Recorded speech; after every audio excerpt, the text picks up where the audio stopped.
Okay. All right, well, we're here with Kerry Kennedy and your new book, Ripples of Hope, about your father, my hero, Oh. and a man for any age. What would, let's talk current politics very quickly. What would your dad say about the temper of the times that we're in right now? Well, Daddy spent most of his 68 campaign really working on healing divisions in our country.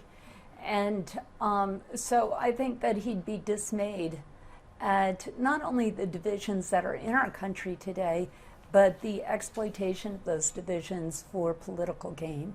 And I think that when he ran, he said peace and justice and compassion towards those who suffer. That's what the United States should stand for. Try and imagine a serious political contender asked, why are you running? Because I believe that the United States should stand for peace, justice, and compassion towards those who suffer. And yet, that's what America is yearning for today. Black and white, rich and poor, young and old, red and blue. I think we all want a leader who's appealing to the best in us. And that's what my father did. So this is a series of interviews with prominent people from around the world, a lot of Americans obviously, about how RFK impacted them. I was struck by the similarities, for example, between what President Clinton said and what Joe Scarborough said on different sides of the political divide. So is part of the purpose in writing this book to try to bridge that divide? Well, I think that's what naturally happens because my father really did bridge the divide. And I think he was able to do that because of what Thurston Clark describes in the book as his moral imagination. That's what, it's that empathy which allowed us to avoid the nuclear annihilation during the Cuban Missile Crisis when my father was able to put himself into Khrushchev's shoes and understand that just as Uncle Jack had a military-industrial complex that was pushing him towards war, so did Khrushchev. But Khrushchev wanted peace, and so did Jack. And so my father saw a way forward of making that peace. It's that same moral imagination that when Dr. King was killed, and my father was speaking to a crowd in the largest African-American neighborhood of Indianapolis. Most of the crowd had come hours earlier, so they hadn't heard the news about Dr. King. But people in the back of the crowd did hear the news, and they came with Molotov cocktails and bicycle chains and chair legs, and they were ready to riot.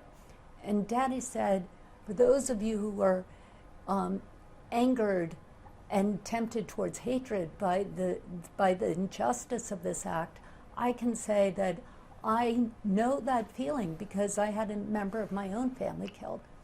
Imagine a politician standing up in front of a crowd ready to riot and saying, I understand your feelings. Then he went on to say, what we need in the United States is not division.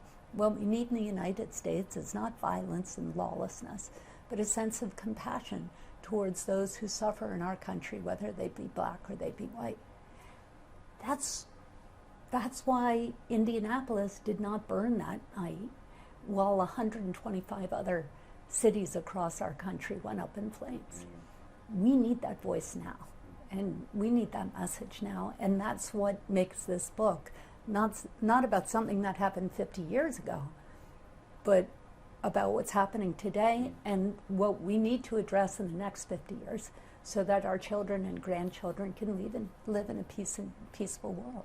It's we've throughout the book, but about the times that we're in now in terms of this issue of division. When I was growing up, I had a picture of RFK in my room. Oh, that's so beautiful. That's so, wow. Yeah, that means a lot to me. So it means, it's difficult to actually tell the story, but it's a beautiful poster that my parents got me of him with his hands really dirty, and he's in a suit, not a suit, he's wearing his shirt sleeves, but he's with coal miners. Oh, yeah. And he's shaking hands with them, you know the picture. Yes. And it said, it's okay to care. Yes. That is one of the reasons why I'm even here right now, but doing this kind of a job. But it is okay to care. So why is that message being lost today? What do you think we can learn from RFK about the need to care about the other person, even though there's clearly a new thought process out there that says it's okay to not care. Yeah, I mean, we look at an agent of our government in our name ripping an infant from the breast of a mother in South Texas in the name of law and order. That's not who we are. That's not the best of American values. We look at a boatload of refugees floating around Europe looking for a place to land, reminiscent of the St. Louis during World War II. And finally, Spain has given them a place to land.